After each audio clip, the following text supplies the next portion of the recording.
Nós vamos fazer então, pessoal, um tour por Belo Horizonte.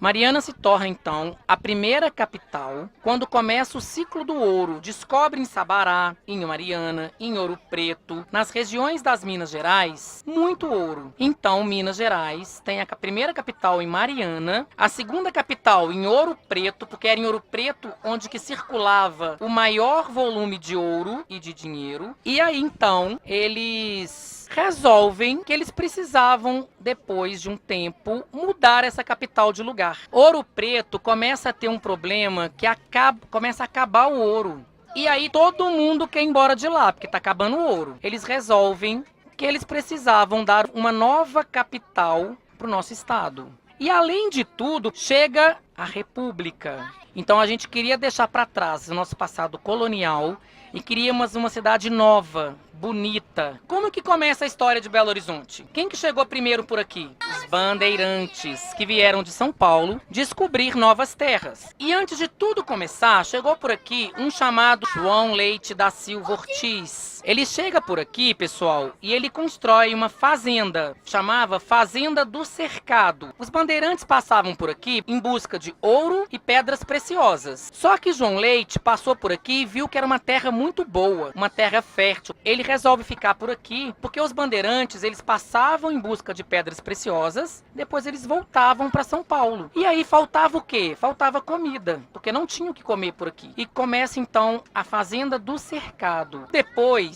ele constrói uma igreja em homenagem a Nossa Senhora da Boa Viagem, porque todos os bandeirantes, os tropeiros, sempre os navegadores, os portugueses, eles sempre vinham, faziam suas orações. Em volta da igrejinha de Nossa Senhora da Boa Viagem, surge o Arraial do Curral del Rei. E a partir daí, começa a nossa história de Belo Horizonte. Uma cidade que tivesse ares modernos. Então foi feita uma eleição, porque ela era uma região central. Era uma região que tinha muita água, perto de tudo, tinha terra boa, boa para o plantio. Então, a partir daí, eles resolvem que Belo Horizonte seria a nova capital. E aí eles elegem uma comissão construtora, que era chefiada por Arão Reis, para que pudesse construir a nova capital. E aí ele faz a Avenida do Contorno. O que ficaria dentro da Avenida do Contorno? A parte comercial, a parte de governo, as secretarias, o Palácio do Governo. E o que ficaria fora do contorno? Fazendas e os trabalhadores. Sabe qual foi o primeiro lugar que ele começa a construir? A Praça da Liberdade. O que tem em volta da Praça da Liberdade? Palácio do Governo e as secretarias. Então tinha lá Secretaria da Educação, Secretaria de Obras, Secretaria da Fazenda. Ele constrói a Praça da Liberdade para ser a sede do governo e em volta as secretarias. E sabe quem que morava em torno, naquele bairro que tem lá? Os funcionários públicos. Por isso que ela chama bairro dos funcionários, que vieram lá de Ouro Preto. Eles trabalhavam já lá no governo e eles vieram para trabalhar aqui nas secretarias. Constrói-se a praça, o palácio, as secretarias e depois começa a se construir a área hospitalar, a área central, o edifício Liberdade, tudo para poder mudar Belo Horizonte. E sabe em qual cidade que Belo Horizonte foi inspirada? Paris e Washington. O Washington no traçado. Porque o traçado de Belo Horizonte, ele imita o traçado de Washington e de La Plata, na Argentina. Como a gente queria ser uma cidade moderna, uma cidade bonita, é uma cidade parisiense. Por isso que nós temos tantos barzinhos, que nós temos tantos cafés, porque a gente tem a ideia de ser uma cidade parisiense. E durante muito tempo, Belo Horizonte tem esse ar de Paris. E vocês sabiam que o rei e a rainha da Bélgica visitaram Belo Horizonte? Aí eles resolvem mudar a Praça da Liberdade e fazer com que ela ficasse parecida com os jardins do Palácio de Versalhes. Praça da Liberdade, gente, ela foi criada para ser o Palácio do Governo, as secretarias e no centro era um grande jardim. No início, ele inspirava nos jardins de Londres, muitas árvores sem alamedas. Quando o rei da Bélgica veio para cá, eles transformaram a praça em uma praça no estilo parisiense, no estilo francês, fazendo com que ela ficasse parecida com o Palácio de Versalhes. Só que chegou a época dos reis chegarem e o gramado da praça estava muito feio. Sabe o que eles fizeram para ele ficar bonito rapidinho? Encheram de alpiste. E ela cresce muito rápido. Então, num período muito pequeno de tempo, a praça estava toda verdinha. E aí atraiu também novos moradores. Os pássaros, os pardais. E aí a nossa cidade, que já era cheia de árvores, toda arborizada, se tornou a moradia ilustre dos passarinhos. E Belo Horizonte tem esse ar parisiense, inspirado pela arquitetura italiana, porque os trabalhadores que vieram para cá, muitos eram italianos, até que isso começa a mudar, sabe quando? Com a Segunda Guerra, porque o Brasil ele era aliado dos Estados Unidos, e quem que sai vencedor da Segunda Guerra? Os Estados Unidos. E ele se torna, então, a referência de inspiração brasileira. E aí a gente começou, então, a escutar música americana, ver filme americano. Porque como nós éramos aliados dos americanos e eles ganharam a guerra, a gente começou a querer imitar os vencedores. Belo Horizonte foi uma cidade planejada. As nossas ruas, elas têm nome dos estados brasileiros. Além de estados, as ruas que cortam as ruas com nome de estado têm nome de tribos indígenas. A capital muda para Belo Horizonte no século XIX, no ano de 1897, no dia 12 de dezembro, 5 dias antes da data prevista para inaugurar. Tanto que a Avenida do Contorno antes chamava Avenida 17 de Dezembro, depois que ela muda para Avenida do Contorno. E vocês acham que ela foi inaugurada bonita igual ela tá? Sabe qual que era o apelido dela? Poeirópolis, de tanta poeira que tinha por aqui. Assim então começa a história da nossa cidade. Por que a nossa cidade chama Belo Horizonte? Porque ela tem um horizonte belo. Quando ela foi inaugurada, ela chamava Cidade de Minas. Depois tem uma eleição e eles queriam que ela chamasse Novo Horizonte. Anos atrás, foi feita uma eleição em Belo Horizonte para se saber qual local de Belo Horizonte representava os belo-horizontinos. E quem ganhou foi a Serra do Curral, como um símbolo da cidade de Belo Horizonte.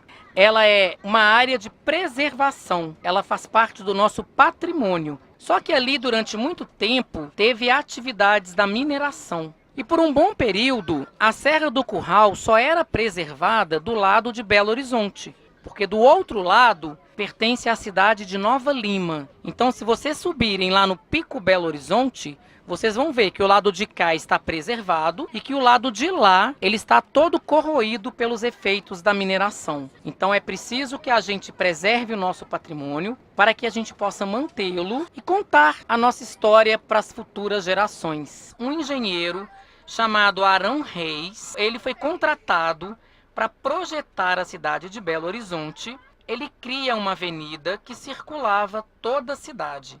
Tudo que está fora da Avenida do Contorno foi projetado para ser o local de abastecimento. Fazendas de plantação, de gado, de animais, para fornecer alimentos para a nova capital. Dentro da Avenida do Contorno, o projeto de Arão Reis contempla a nova capital. Fora da Avenida do Contorno é onde a gente chamava de área suburbana, como se fosse o nosso interior. E nós vamos ver, gente, como que a cidade de Belo Horizonte, ela vai se transformando, como que ela vai mudando à medida que a gente vai caminhando por ela. Nós vamos ver aqui, hoje, durante o nosso City Tour, várias realidades. E nós estamos indo agora para um lugar chamado Praça Eduardo Coure, a barragem Santa Lúcia. Aqui, pessoal, era o córrego do Leitão. E quando a cidade foi crescendo, havia necessidade de espaço. Então, eles foram canalizando os rios. E aí a gente fala que BH é uma cidade com rios subterrâneos.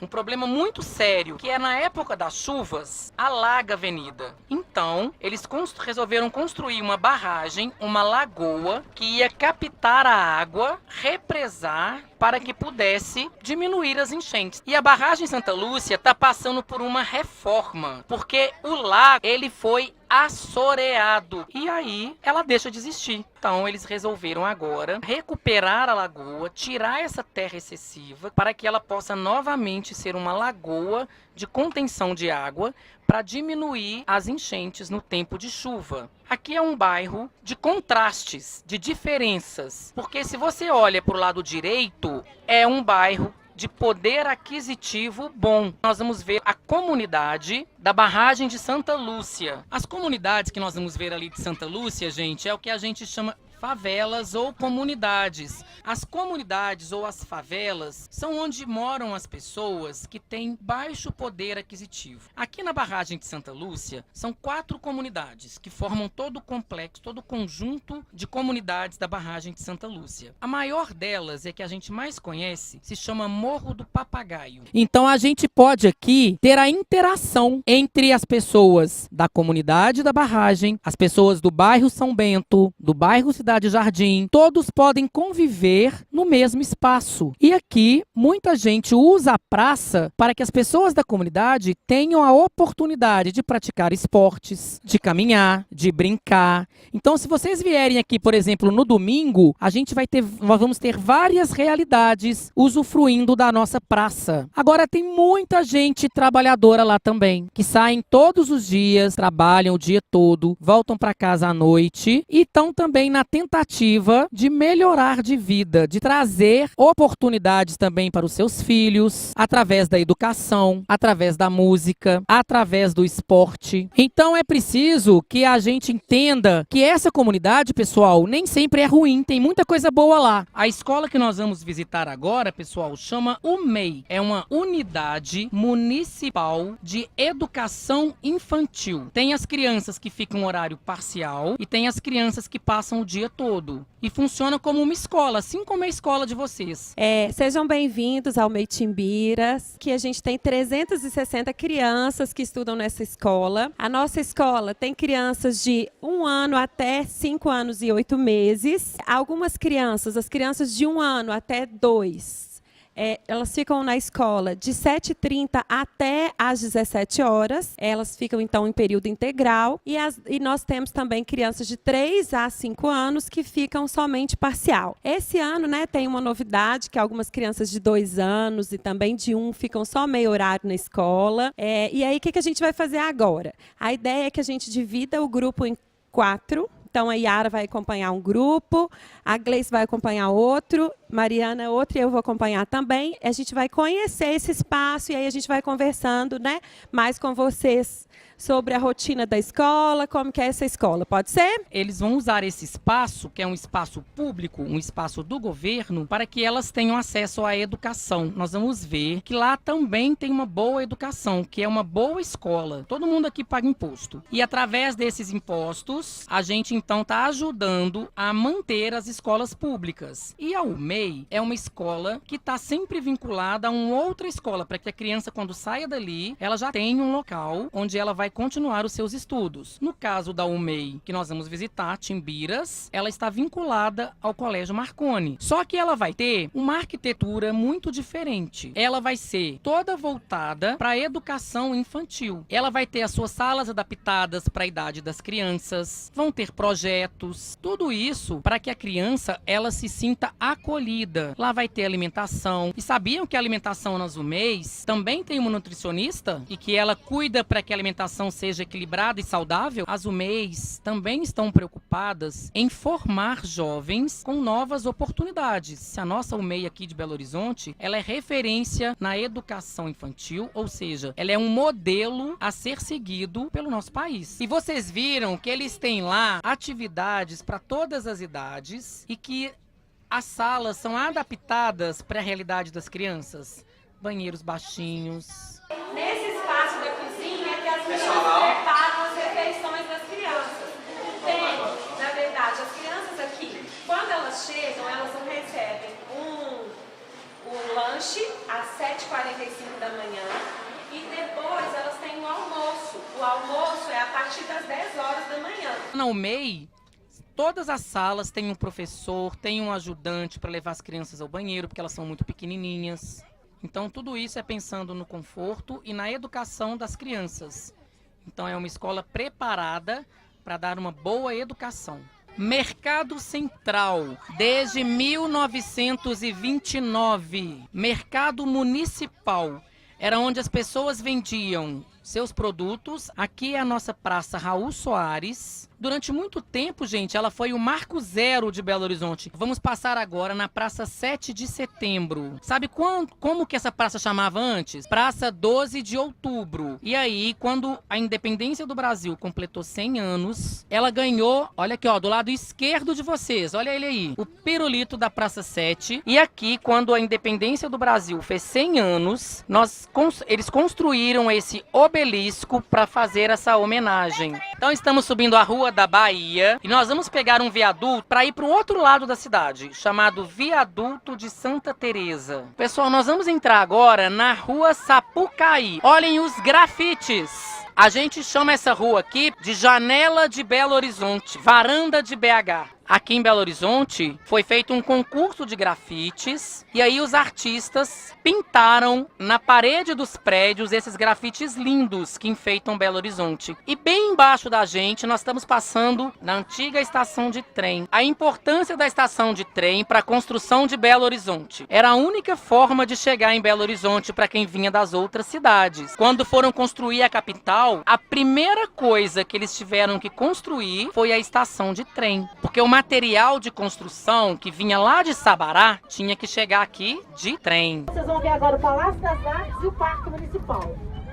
O Parque Municipal tinha o dobro do tamanho e ele perdeu parte do tamanho para construir a área hospitalar. E agora a gente está indo para o bairro Santa Teresa. E aqui no bairro de Santa Teresa, totalmente de influência italiana, porque era onde moravam os imigrantes italianos quando vieram para o Brasil. Por que o bairro Santa Teresa é um bairro tão famoso em Belo Horizonte? Quando Belo Horizonte começou a ser construída, a Europa estava passando por uma fase muito problemática, onde faltava de tudo para as pessoas. Principalmente os italianos, eles estavam saindo da Europa para migrarem para outros lugares, para poder ver se eles melhoravam de vida.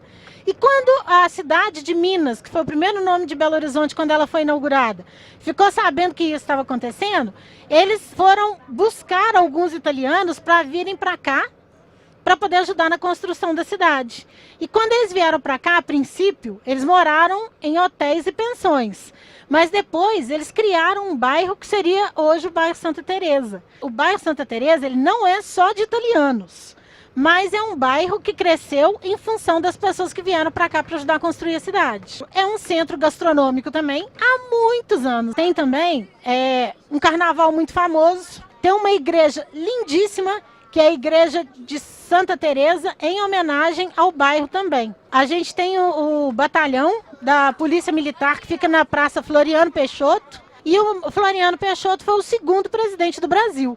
Quando o Brasil virou república em 1889, Marechal Deodoro da Fonseca foi quem proclamou a república. Essa aqui é a Praça Duque de Caxias e olha lá no fundo.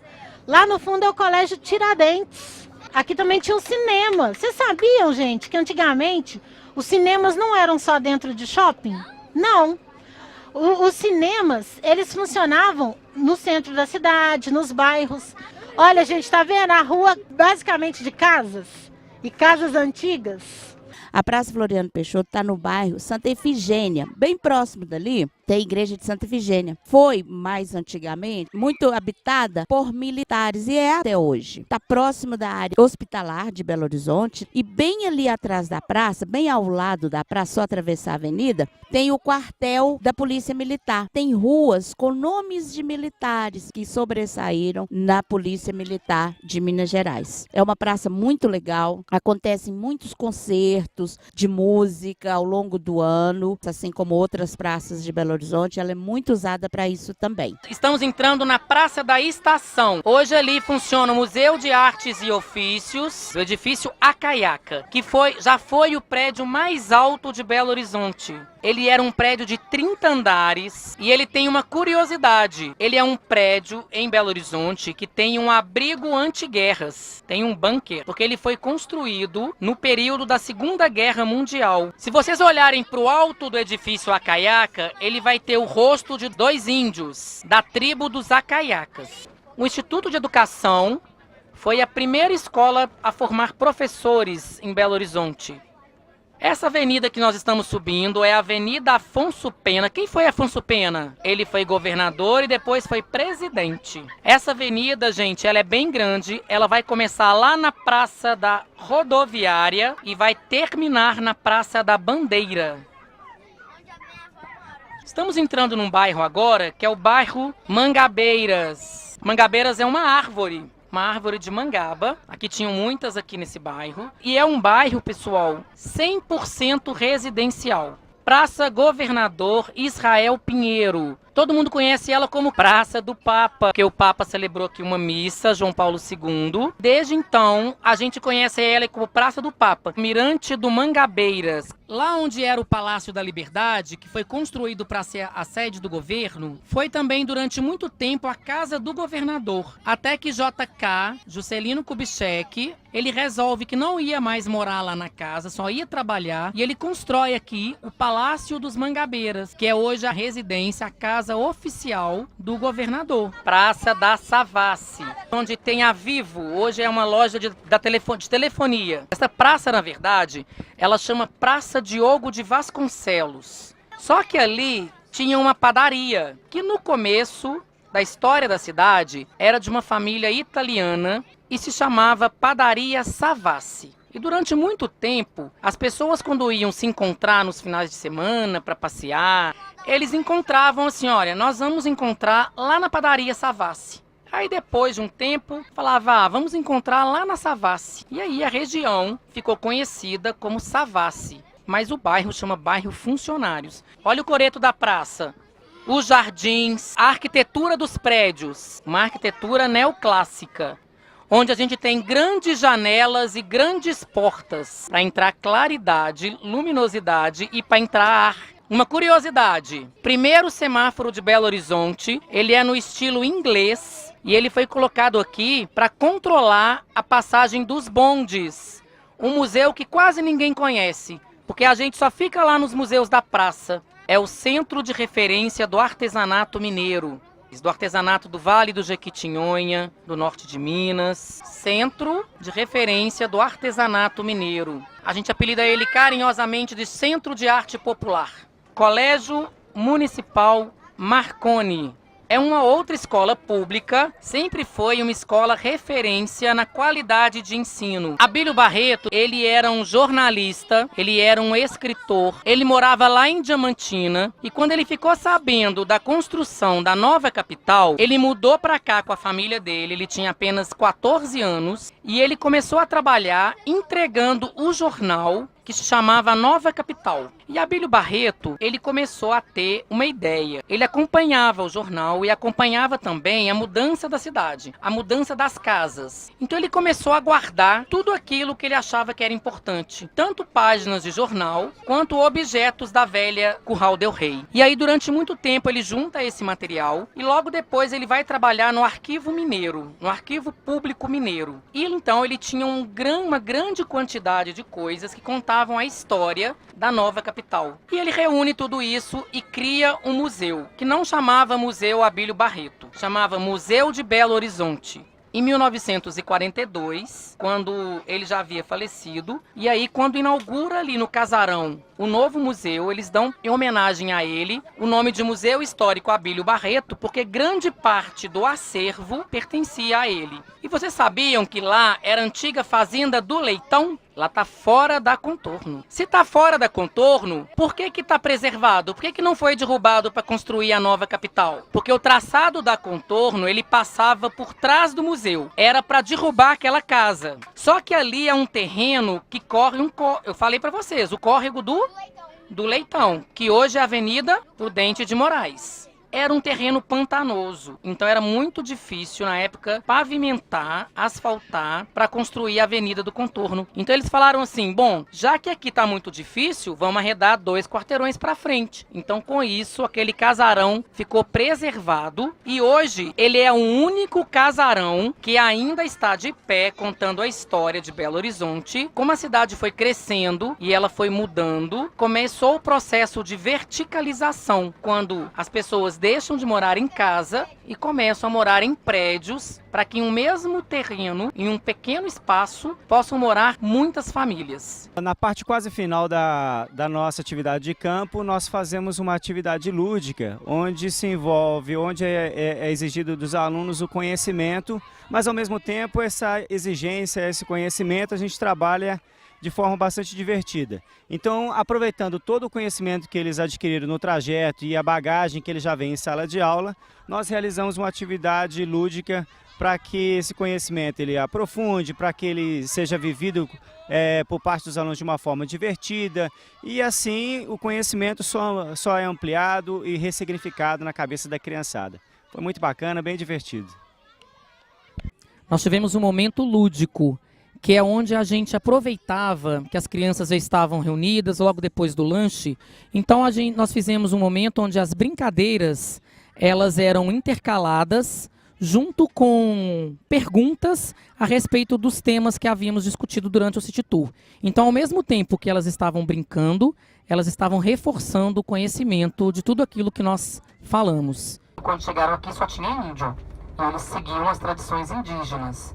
Então eles criam a Companhia de Jesus, criam os jesuítas, que vieram da Europa para poder educar, catequizar, para que as pessoas aqui do nosso país seguissem a mesma fé. Eles eram seguidores de Santo Inácio de Loyola, que junto com Santo Antônio aceitaram a missão de educar as pessoas. A princípio, a educação era para a fé cristã. Eles se tornaram referência na educação.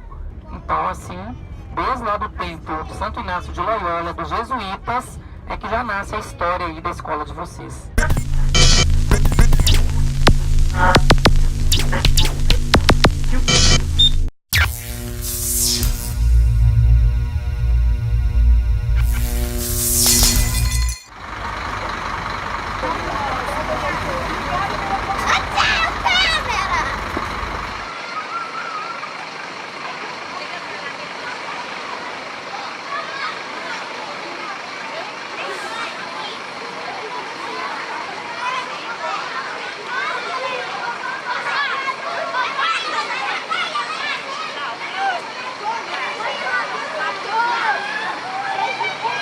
Um pouquinho.